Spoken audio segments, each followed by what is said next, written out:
Hi there, how are you? Welcome back to M Talks.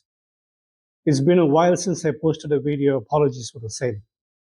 But this one, we're going to talk about something that's very critical and the cornerstone for human evolution. Yes, we're going to talk about communication. And communication is something which everybody understands the importance of. So many people talk about it, but I don't see anybody breaking it down into components that are required for communication to be effective.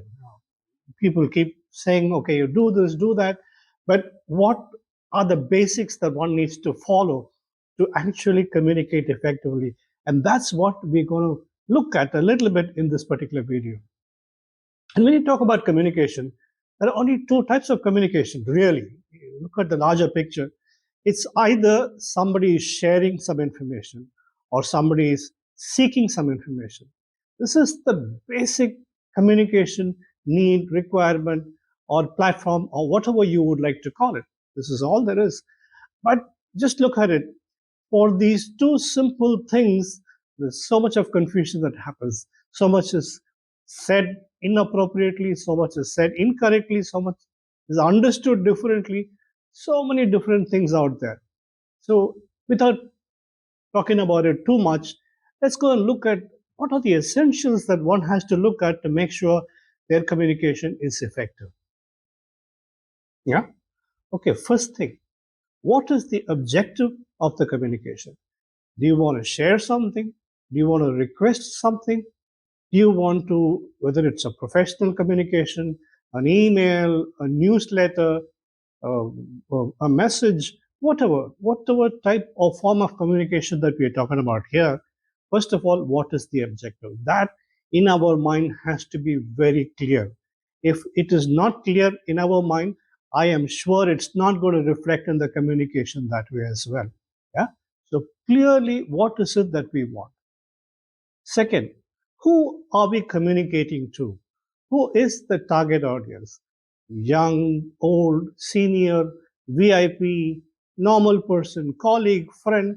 Please understand who we are going to communicate this to, because the type of message, the tone of message, the tone of, I mean, I'm talking about communication here, the type of communication, tone of communication, and a lot of factors revolve around who you're communicating with. So identify clearly who the communication is meant for. Third, a lot of people ignore this, but I believe it's a very important factor. Timing of the communication.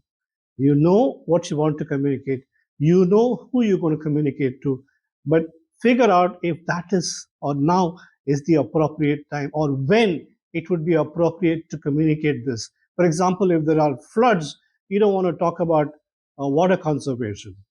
Or if an economy is like in doldrums, it's not the right time for the government to talk about increased taxation. So timing is very critical. That is something which you have to figure out based on what you want to communicate and who you want to communicate. The fourth thing, the subject of the communication. Now, a lot of people put something out in subject and the body contains completely something else.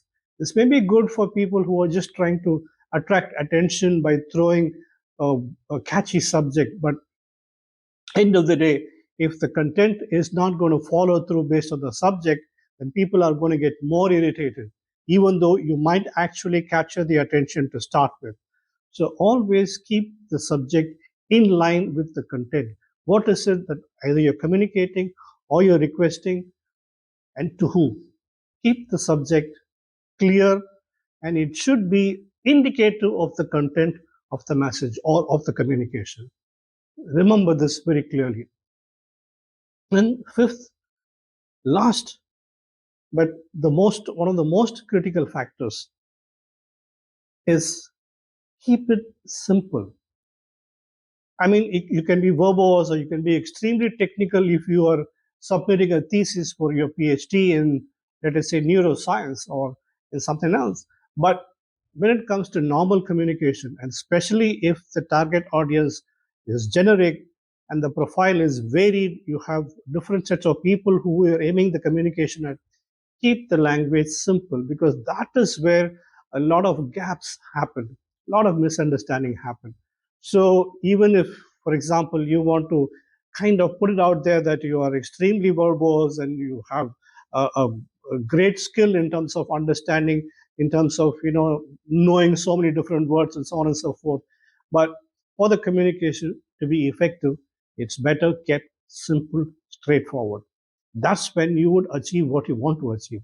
Maybe the rest of it you can keep when you're like chatting with your friends or in a party or something. Then you can probably talk about or kind of show how what should I say? I mean, your vocabulary is like so huge and vast, and how your intellect, all that you can show at that point in time. But when you are communicating, whether it is for a personal use, whether it is for professional communication, whatever it is, keep the message as simple as possible. And this is what I wanted to share with you, because I believe that there is a lot of gap between what people want to communicate and what actually gets communicated. I think it's worthwhile looking at these things and kind of revisiting how we communicate. So thank you for tuning in. Thanks for staying in, listening to me, and I hope to be a little more proactive with my videos in the future. In the meanwhile, stay safe, stay healthy. Bye for now.